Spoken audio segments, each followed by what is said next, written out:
Hello guys, welcome to my YouTube channel. Today, we're going to be finding a gaming PC for around the $500 budget. So, for the CPU, I'm going with an AMD Ryzen 5 3600, or we can do Ryzen 5 5500.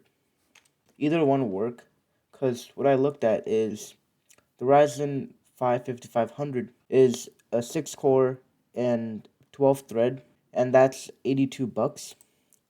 But if you were to look at the price of 3600, then it would be the same price as it would be $1 more than the actual 5500. So I'm thinking better to go with the more future-proof CPU. So I recommend the AMD Ryzen 5 5500 because it's better for your value. So next with the motherboard, we're gonna do AM4 motherboards. What we're gonna look for is for built-in Wi-Fi, and we want this to be less than $100 because we want to save money by not spending an extra $5 on Wi-Fi. The B55M Pro, and that's just gonna add up to 180. In terms of SSD, I'm gonna do SSD 1 TB NVMe. I think for the cheapest would be this. So let's look at this terabyte. Alright, so we can get this. I think for now the Kingston NV2 1 TB NVMe SSD is probably gonna work for us. Now with the RAM, let's do DDR4 16 gigs RAM. We don't want more than that. It would not work well with our setup if we just spend too much on that. $30 with heat spreaders. I think this is gonna be good. We're gonna do the GPU last because we're gonna see how much our budget is at the end, and then we can do some tweaks. So let's do the PC case. We want it to be micro ATX because that's our motherboard factor.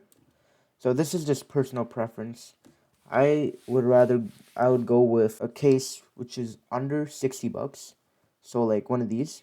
Try to get it with the fan, like this one right here. If you get it with the fan, then so you don't have to buy extra fans.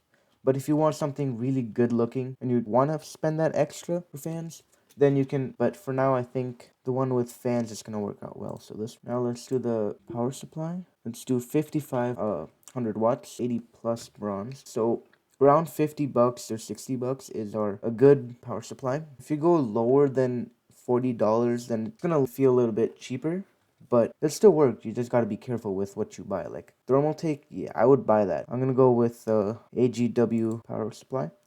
And now when we look at our cart, we spent $380 for entire setup except for GPU. So for the GPU, what I would recommend is basically for a $500 budget, we could spend $120. So for this, I would do the RX 600. It should be around this price. So this is a good combination with the Ryzen 5 5500 CPU. So I'd get this, and you can also instead of getting a 6500, you can also upgrade it to a 6600. But the only problem is that boosts the price up to 200 for a single GPU. But what you can also do is get a used one on your local Facebook Marketplace or use eBay. So I think I'm gonna go with 6500, round the price range of $150. Okay, so I'm gonna choose the AMD Radeon RX 6500 XT. So the total price of this is gonna be $520.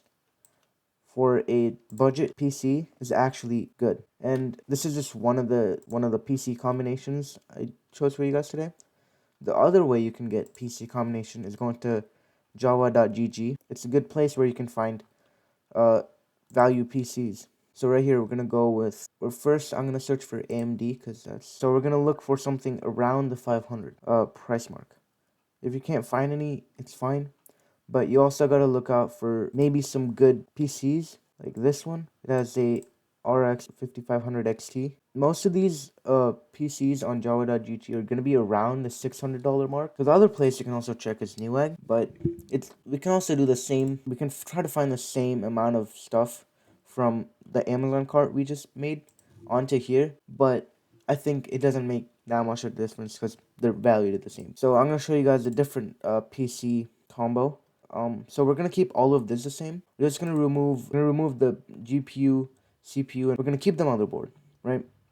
So this right now is $297, and this is all that we need and one CPU. So if you're going for a really budget gaming setup, I would go for the Ryzen 5 5600G with this integrated graphics. It's a really good CPU. So if you add that, and now our total price, this can run some pretty good games at around 60 FPS or more. So this is gonna be a good combo. So that's it for today's video, guys. I am gonna post all the links for all these in the description below. See ya.